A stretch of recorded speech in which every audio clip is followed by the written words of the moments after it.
मुझे जल्दी निखिल से मिलना होगा। अब तक मैं उस वॉचमैन की बात को मजाक समझती रही। निखिल ने भी इस बात को लाइटली लिया, लेकिन अब पार्सल वाली बात निखिल को बतानी ही पड़ेगी। वही बताएगा कि इस वॉचमैन का करना क्या है।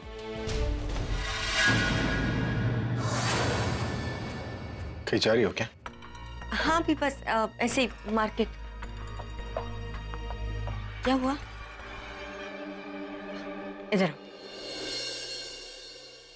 बैठो। अब बताओ क्या हुआ? तनु, बहुत खुद अजीब सा फील कर रहा हूं मैं। ना घर में रहने का मन कर रहा है, ना किसी से बात करने का। याद कि जो चीज मुझे सबसे ज्यादा अच्छी लगती है, मेरा म्यूजिक, जब मैं उसे बनाने बैठा था तो उसमें भी मेरा मन नहीं लग रहा था। समझ में नहीं आ रहा है कि क्या करूं मैं। अभी तुम एक काम क्यों नहीं करते? तुम कहीं बाहर चले जाओ, तुम्हारा मूड चेंज हो जाएगा। I mean, you know, मेरे साथ जब भी ऐसा होता है मैं कहीं बाहर चली जाती हूँ। मेरा कहीं जाने का मन नहीं कर रहा है, अंदर से बहुत खाली फील कर रहा हूं मैं। तनु, कोशिश की थी सोने की, पर नींद भी नहीं आ रही।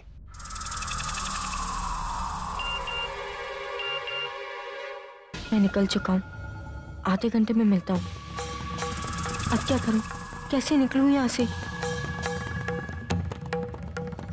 अभी तो यहीं पे बैठ गया, और मैं अगर वहां पे टाइम पे नहीं पहुंची तो निखिल ड्रामा करेगा।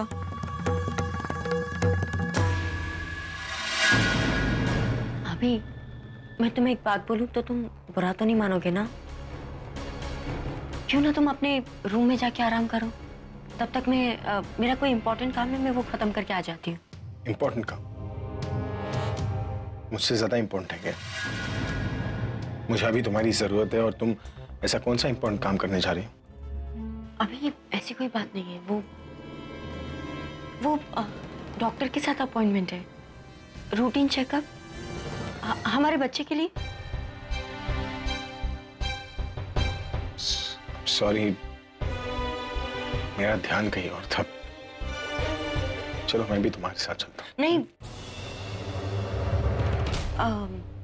I mean, तुम वहां जाके क्या करोगे? अभी तुम तो बोर हो जाओगे। मैं अंदर चेकअप करवाऊंगी, तुम बाहर बैठ के सैड फील करोगे।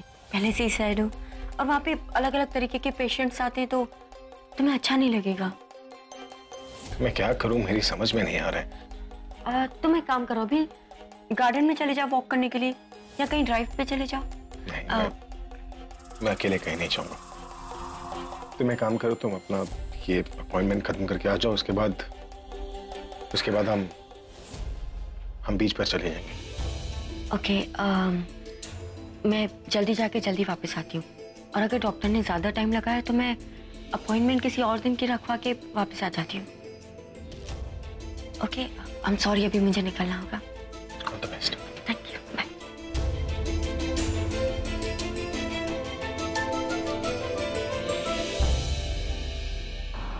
लेकिन ऐसा क्या हो गया पूरब, तुमने इतनी जल्दबाजी में क्यों बुलाया मुझे? एक्चुअली मुझे पता चला है कि आपके मैरिज हॉल को लेकर कोई प्रॉब्लम हो गई है। उसी चक्कर में हमें बीएमसी ऑफिस जाके एक बार पूछना पड़ेगा कि आखिर प्रॉब्लम है क्या। मैं सोच रहा था आंटी जी को पता चलने से पहले अगर हम ये प्रॉब्लम सॉल्व कर देना तो बेटर होगा। ऑलरेडी इतनी टेंशन में है, फालतू में और टेंशन में आ जाएगी। पूरब, तुम बिल्कुल सही कह रहे हो। अच्छा हुआ तुम्हें पता चल गई ये बात, वरना ऐसे केसेस सॉल्व होने में बहुत वक्त ले लेते हैं। उस प्लान के बारे में क्या हुआ? तनु को पार्सल मिला क्या? पार्सल मिल गया, और वो पार्सल मिलते ही उसके होश उड़ गए।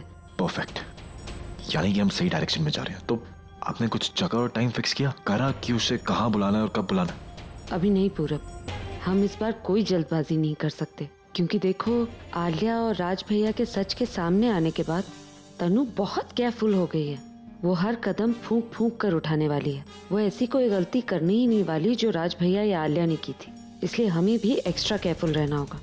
उसे शक नहीं होना चाहिए कि हम ये सब कर रहे हैं। अगर उसे भनक भी पड़ गई ना कि हम हैं इन सब के पीछे, तो हम उसे दोबारा नहीं फंसा पाएंगे। इसलिए हमें इस बार कोई जल्दबाजी नहीं करनी होगी और बहुत केयरफुल होकर प्लानिंग करनी होगी। I think you are right. एक काम करते हैं, एक बार ये मैरिज हॉल का प्रॉब्लम सॉल्व हो जाए ना, उसके बाद डिसाइड करते हैं कि आगे क्या करना है। राज बेटे, दरवाजा खोलो। अरे पुत्र, हमें फिक्र हो रही है, दरवाजा तो खोल। राज और पुत्र सारी रात गुजर गई ऐसे ही, और ऐसे कोई करता है? और बात बता तो, बात क्या हुई है?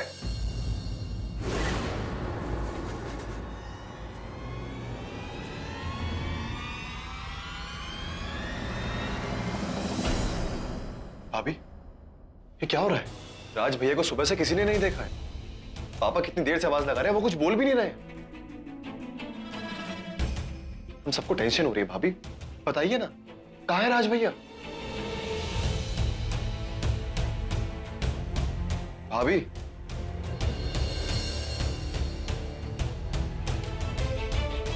तू ऐसे मुंह लटका के क्यों खड़ी है? हाँ? कुछ बताती क्यों नहीं? क्या हुआ? कहीं तूने तो नहीं की लड़ाई मेरे बेटे के साथ?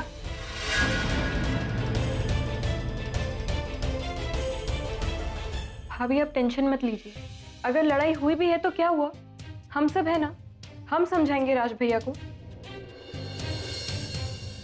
प्लीज भाभी आप रोइए मत, सब ठीक हो जाएगा। ये तो रोने लग गई यार, मम्मी कोई बड़ी बात हो गई है लगता है। मैंने ना इसको टेंशन में तो बहुत बार देखा है, पर रोते हुए तो मैंने इसे पहली बार देख रही हूँ। हाँ ये तो है। राज भैया अंदर नहीं है। और मैं तो सवेरे से ड्राइंग रूम में बैठा हूँ, राज तो बाहर निकला ही नहीं, ऐसे कैसे हो सकता है? भाभी आप कुछ बोलते क्यों नहीं? जवाब दीजिए। तुम बताती क्यों नहीं? कहाँ है राज? मुझे प्लीज आप इस तरह से मत बात कीजिए, भाभी ऑलरेडी बहुत परेशान है। अरे तो हम भी तो परेशान ही है ना। मैं तो बस इससे पूछ रही हूँ कि राज कहाँ है। अब ये ऐसे मुंह बंद करके खड़ी है तो सारा घर परेशान हो जाएगा कि नहीं? बताती क्यों नहीं है कहाँ राज? आप लोग क्या क्या कर रहे हैं?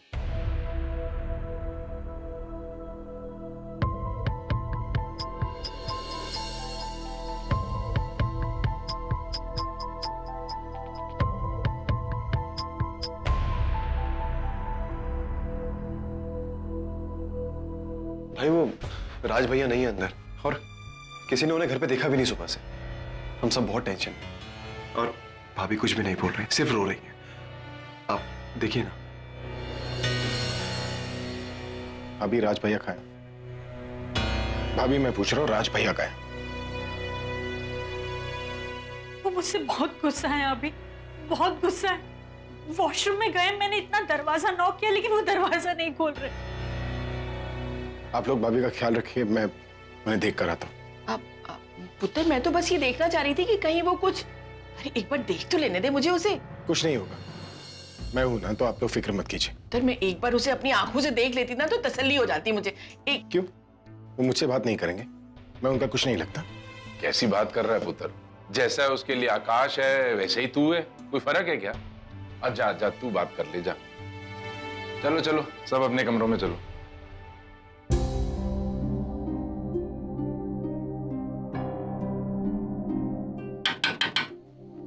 भैया दरवाजा खोलो भैया। मैं जानता हूँ आप मुझसे नाराज है, नाराज क्या, गुस्सा है, लेकिन प्लीज मेरा गुस्सा आप अपनी फैमिली पर मत निकालिए। मैं जानता हूँ कि जब आप किसी पर भरोसा करते हैं, किसी से उम्मीद करते हैं, और जब वही आपको धोखा देता है, तब आप पर क्या बीतती है मैं अच्छी तरह जानता हूँ, क्योंकि मैं इस स्टेज से गुजर चुका हूँ भैया। पर आप भी समझिए ना, अगर हमें इस दौर से गुजरना है तो हमें इसे फेस करना होगा, इससे लड़ना होगा, इससे सबक लेकर कुछ सीखना होगा ना भैया। सब कुछ जानने के बाद मैं भी गिरकर उठकर आज आपके सामने खड़ा हूं ना भैया। हम इस दौर को अपनी कमजोरी बना सकते हैं या फिर अपनी ताकत। मैं जानता हूं कि आपको मुझ पर भरोसा नहीं है, लेकिन मुझे आप पर भरोसा है भैया। मैं जानता हूं कि आप कितने स्ट्रांग हैं। हालात ने मुझे पैसे कमाना सिखाया भैया, लेकिन ऑनेस्टी के रास्ते पर चलकर पैसे कमाना तो मैंने आप ही से सीखा है। अपनी मंजिल कैसे पानी है ये मैंने खुद सीखा, लेकिन सही रास्ते पर चलकर मंजिल कैसे पाना है ये तो मैंने आप ही से सीखा है ना भैया। आप भले ही मुझे अपना दुश्मन मानते हैं, लेकिन मैं आपको अपनी इंस्पिरेशन मानता हूँ। बहुत लोगों ने आपको लालच दी, आपको बड़े बड़े इर्शाद दिए, लेकिन आपने कभी सच्चाई का रास्ता नहीं छोड़ा। इस घर को पैसे कमाने वाले बहुत मिल जाएंगे, लेकिन सही रास्ते पर चलना सिर्फ आप ही सिखा सकते हैं इस फैमिली को। भैया मेरी नहीं तो कम से कम एक बार ताईजी तौजी के बारे में सोचिए। आप मुझे अपना भाई नहीं मानते तो कम से कम अपने सगे भाई आकाश के लिए बाहर आ जाइए भैया। भैया प्लीज, बहुत मुश्किल से मैंने इस फैमिली को बनाया। आलिया ने जो किया उसके बाद अगर आप भी चले गए तो ये फैमिली को समेटना बहुत मुश्किल हो जाएगा। भैया मैं इस फैमिली को एक तरफ से संभाल रखा है, लेकिन प्लीज दूसरी तरफ से आकर इस फैमिली को संभाल लीजिए, वरना ये फैमिली टूट जाएगी। ठीक है, आप मुझे बर्बाद करना चाहते हैं ना, तो प्लीज आप अपने आप को सजा मत दीजिए। मैं खुद इस फैमिली और इस घर से बहुत दूर चला जाऊंगा, इतना दूर जहां से आपको मेरी आवाज नहीं आएगी, बस बर्बाद होने की खबर सुनाई देगी। चलता हूं भाई।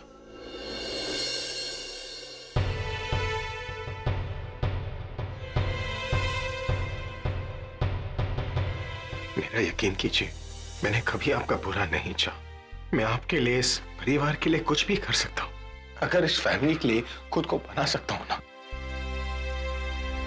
तो खुद को बर्बाद भी कर सकता हूं। उस लगाऊंगा और कितना शर्मिंदा करेगा, और कितना सुस्त कराएगा मुझे, और कितना शर्मिंदा करे। कुछ में कमियां ढूंढ रहा था, देख नहीं पाया कि कमियां मुझ में है। खुद को बुरा बनाने चला था, ये नहीं सोचा कि सब बुरे लगने लगेंगे। कर दे यार, मुझे भटक गया था, गलत हो गया था मैं, इसलिए गलत रास्ते पे चल पड़ा। मैं वादा करता हूं कि मेरे होते हुए तेरे साथ कुछ भी बुरा नहीं होगा, वादा करता हूं।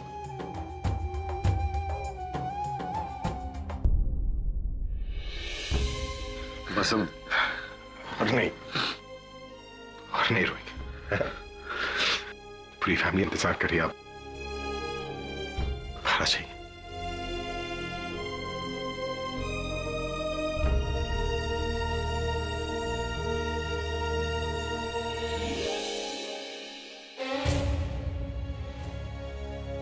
ये किसका घर?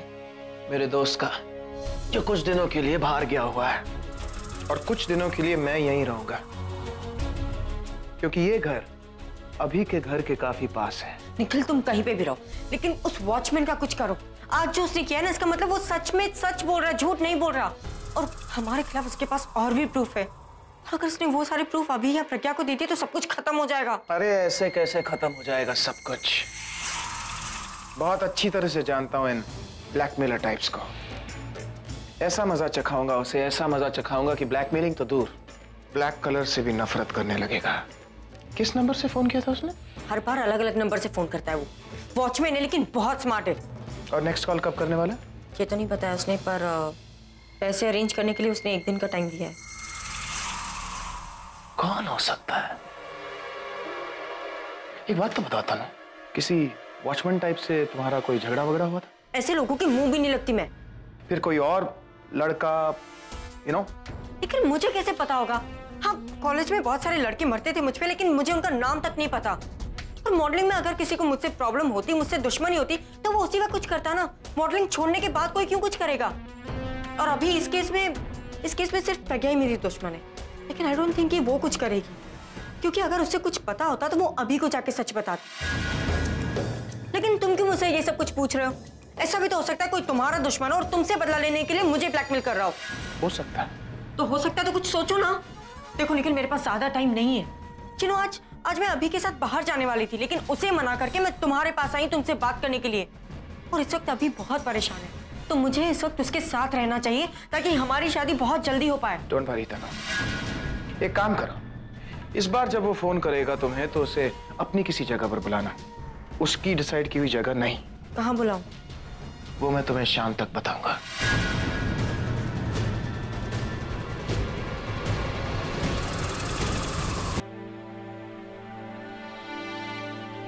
ये नोटिस तो किसी और को जाना था, लेकिन गलती से आपके एड्रेस पे पहुंच गया। आपकी प्रॉपर्टी का ड्यू तो बाकी नहीं है। आई एम सॉरी, ये गलती हमारी तरफ से हुई है। क्या मतलब सॉरी?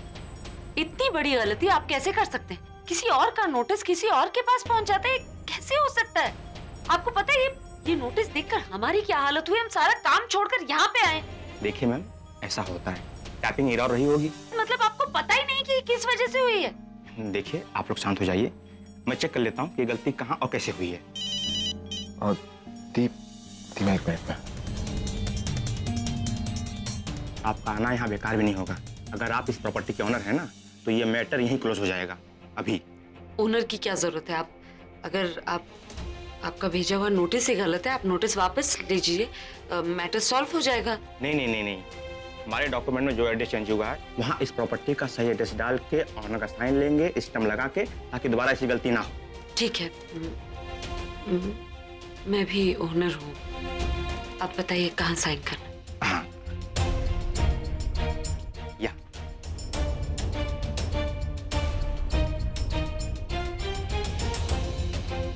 Thank you.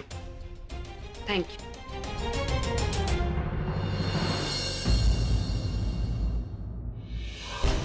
जी वो कुमकुम भाग्य मैरिज हॉल ना, आपने नोटिस भेजा, अब पैसा बकाया, लेकिन मैं तो सारे पैसे दे चुकी हूँ। देखिए जी, सारी रसीदें और पेपर ये देखिए। फिर आपने नोटिस कैसे भेज दिया? मैडम ये मैटर तो सॉल्व हो चुका है, ऑनर खुद आई थी, हमने देखिए साइन भी लिया उनसे। इस प्रॉपर्टी का ड्यू कोई बाकी नहीं है। पर वो तो मेरी ओनर, कौन ओनर आया था? अभी तो यही थी। हाँ वो रही, वो खड़ी है।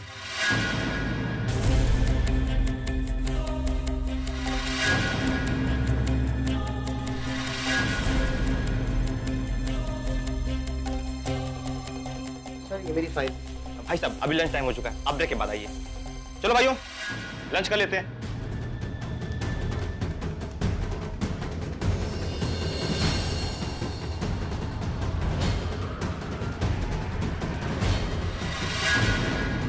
करके भी तेरा पेट नहीं भरा, जो अब तेरी नजर मैरिज हॉल पे पड़ गई।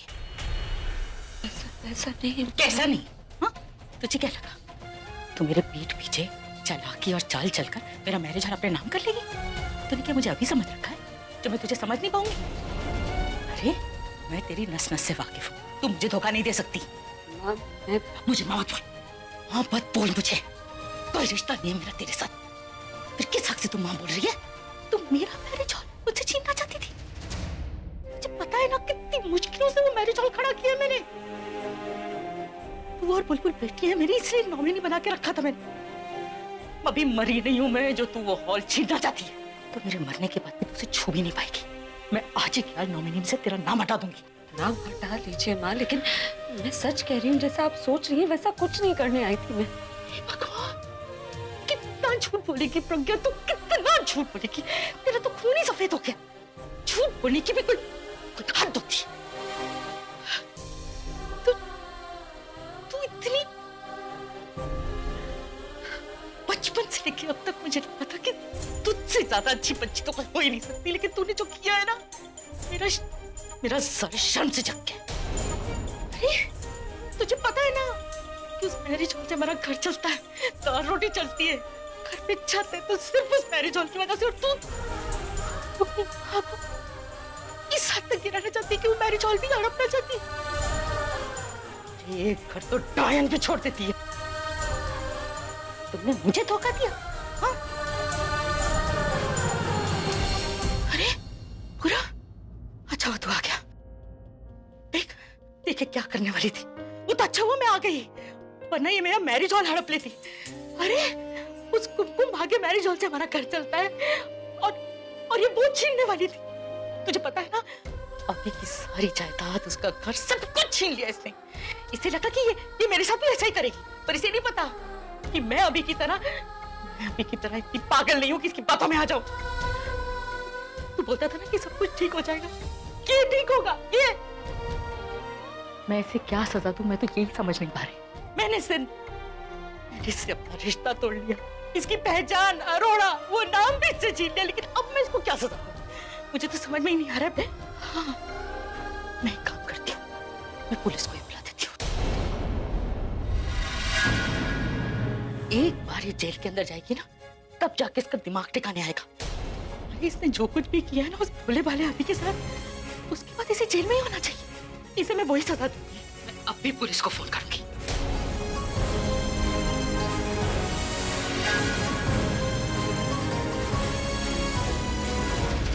नहीं माँ, माँ आप ऐसा कुछ नहीं करेंगी। मैं करूंगी, और मैं चाहती हूँ कि सलाखों के पीछे चली जाए। माँ मैं कह रहा हूँ ना, आप ऐसा कुछ नहीं करेंगी, प्लीज। मैं करूंगी। बस माँ बस। पूरा प्रज्ञा दी प्लीज, प्रज्ञा दी आज आप मुझे रोकेंगी नहीं, और मैं और ये सब नहीं देख सकता, बस हो गया। माँ आप जैसा सोच रही हैं ना वैसा बिल्कुल नहीं। जैसा कि आपको लगता है प्रज्ञा दी है, वो वैसी नहीं है माँ। माँ ये जो कुछ भी कर रही है, ये अपनी मर्जी से नहीं कर रही है, उनकी मजबूरी। माँ सच तो ये है कि ये आज भी वही पुरानी वाली प्रज्ञा है, उतनी ही लविंग, उतनी ही केयरिंग, वही प्रज्ञा जो दूसरों की तकलीफ समझती थी, वही प्रज्ञा जो दूसरों का दुख और दर्द बांटती थी। हाँ, ये आज भी आपकी पुरानी वाली प्रज्ञा ही है। ये पतली नहीं है माँ। ये कैसे हो सकता है? ये वो प्रज्ञा है ही नहीं। अरे ये तो मेरी आंखों में आंसू भी नहीं देख सकती थी। और तुझे याद नहीं है जब ये आई थी वहां अभी के घर, अपना रूप बदलकर कितना रोका था मैंने इसे, लेकिन इसने मेरी एक बात नहीं सुनी और अभी का सब कुछ।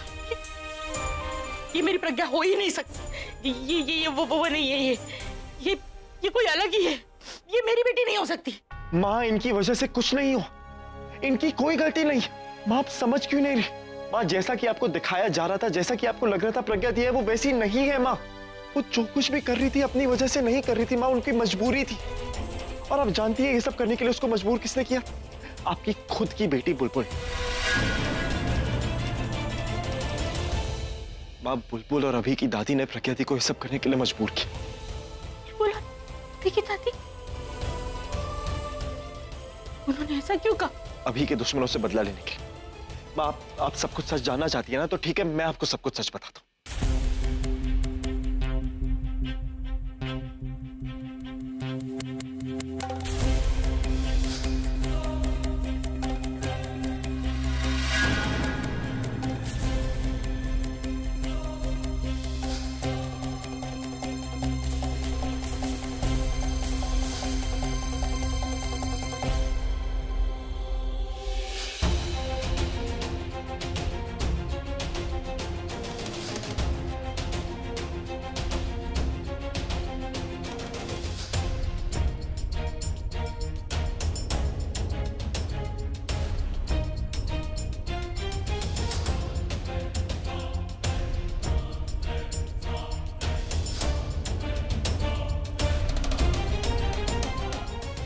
माँ, प्रज्ञा दी अपने मकसद में कामयाब हो भी गई। आलिया का और राज भैया दोनों का साथ सबके सामने आ भी चुका है। बस अब एक ही दुश्मन बाकी है, वो तनु। तनु जो किसी और के बच्चे को अभी का नाम देना चाहती है। माँ, हम उसको भी बहुत जल्दी पकड़ ही लेंगे। लेकिन तुमने क्यों किया? मुझे पहले क्यों नहीं बताया? माँ, दादी चाहती थी कि ये सब एक सीक्रेट प्लान ही रहे और किसी को इस बारे में पता ना चले। माँ, मुझे भी कुछ नहीं पता था, पर मैंने एक दिन बुलबुल को प्रज्ञा दी से बात करते हुए सुन ली और बुलबुल को मजबूरी में मुझे सब कुछ बताना पड़ा, जैसे कि आज हमें आपको मजबूरी में सब कुछ बताना पड़ा।